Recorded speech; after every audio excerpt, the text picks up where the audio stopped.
Ubu butumwa bubugezwaho na Ministry of Unlimited Holy Ghost. Muri kumwe n'amahoro Dieu d'amour.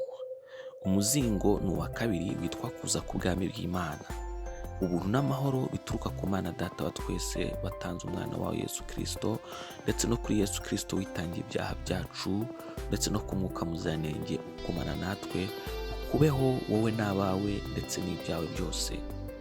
Icyigisho cya 225, ubutumwa bwiza bwa Yesu KRISTO. Reka dusenge. Mana, turagushimye kandi turaguhimbaje. Ijambo rye ni ukuri kandi ntiribeshya. Turasenga ufungura amatwi yacu n'amaso yacu n'imitima yacu, kugira ngo twumve kandi twumvire ijambo ryawe, duhindurwe naryo kandi dukore ibyo ritubwira. Mu izina rya Yesu urakoze Mwuka Wera, urakoze Mana Data, mu izina rya Yesu turagushimiye. Amen. Turasoma muri Luka ibice 11 umurongo wa 52, havuga ngo muzabona ishyano abigisha amategeko, kuko mwatwaye urufunguzo rw'ubwenge, ubwanyu ntimwinjira, n'abashaka kwinjira mwarababujije. Ibyo byanditse muri Luka ibice 11 umurongo wa 52. Mu ntego y'uyu munsi iravuga ngo ntihakagire uwo ubuza kugenda, cyangwa ntihakagire uwo ubera ikigusha. Aha tubona Yesu avuga abantu batari abanyabyaha basanzwe, ahubwo bari abanyabyaha batakoraga ibi gusa, ahubwo babuzaga n'abashaka kuba neza kubikora. Gukora nabi ni ikintu kimwe ubwacyo kitari cyiza, ariko kwigisha abandi kubikora ndetse ukanabuza n'abagira neza kubikora, urwo n'urundi rwego rwo kugomera Imana. Hariho abantu bagira nabi ku rugero babuza abashaka gukizwa. Imana iturengere cyane. Ni muri ibi tubonera umujinya w'Imana uhishurirwa abo bantu bahagarara mu nzira y'ukuri. Paulo yavuze ibyabo, umutambyi nawe yabivuzeho, yewe ndetse na Yesu ubwo yavuze kuri uwo mujinya w'Imana. Muri Samuel wa mbere ibice 2:25 aravuga ngo umuntu nacumura kundi Imana izamucira urubanza, ariko se umuntu nacumura ku Uwiteka ninde uzamwitwariraho? Ariko ntibumvira se kuko Uwiteka ashaka kubica, abo ni abahungu ba Eli. Ibyo biri muri Samuel wa mbere ibice 2:23. Muri Baroma igice cya 1 umurongo wa 18 haratubwira ngo umujinya w'Imana uhishurwa uva mu ijuru, ubyukirijwe ubugome no gucyanirwa by'abantu bose bashikamiza ukuri gucyanirwa kwabo. Ibyo biri muri Baroma igice cya 1 umurongo wa 18. Muri Matayo ibice 18 umurongo wa 6 haravuga ngo ariko ushuka umwe muri aba bato banyizera akamugusha, ikiruta nuko yahambirwa urusyo mu ijosi rye akazikwa imuhengeri mu nyanja.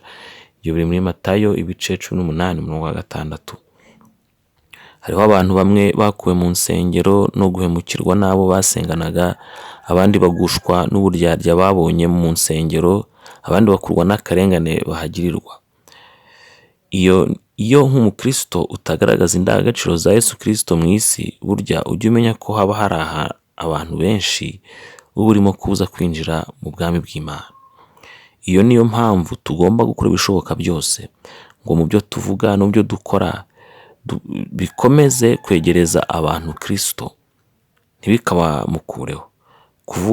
Kuvugana no gukorana guca bugufi bigomba kuba intego za buri mukristo buri munsi, cyane ko iryo ngiryo ari itegeko twasigiwe n'umwami wacu Yesu KRISTO.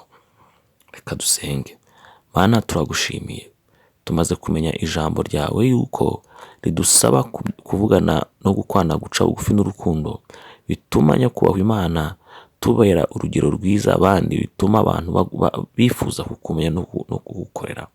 Turakwinginze Uwiteka Mana igira neza, kugira ngo ibyabaye muri twebwe byose, intege zose zaziri muri twebwe, zibuza abantu gukurikira, zibuza abantu gukumvira, zibuza abantu kukwemera, kugira ngo izo ntege zose zitumaremo, utwuze urukundo no guca bugufi, bituma mu byo dukora byose no byo tuvuga byose tugaragaza indangagaciro zo gucyanuka no gutungana. Urakoze kugira neza kandi kuri Imana ishobora byose. Mu izina rya Yesu KRISTO dusinze twizera, urakoze Data wera. Amen. Isezerano ry'umunsi twarisanga mu Baroma ibice 14 umurongo wa 7 kugeza ku wa 8 haravuga ngo nta muntu muri twe uriho kubwe cyangwa upfa kubwe. Niba turiho kubw'umwami, kandi niba dupfa kubw'umwami. Nuko niba turiho cyangwa niba dupfa turaba umwami. Ibyo biri mu Baroma ibice 14 umurongo wa 7 n'uwa 8. Imana iguhe umugisha wo kwifatanya natwe, Imana iguhe umugisha wo kumva ijambo ry'Imana. Ndagusaba umugisha mwinshi ku Mana ngo Imana iguhe imbaraga zo gushyira mu bikorwa byo wigishwa nayo, kandi uko bwije n'uko bukeye urushaho gutera imbere, ubukristo bwawe burushaho gukura. Uwiteka aguhe umugisha kandi Imana ibane nawe. Imbaraga z'Imana zigumane nawe, kuko Imana agumana nawe n'ibyawe byose. Mu izina rya Yesu, Imana iguhe umugisha. Amen.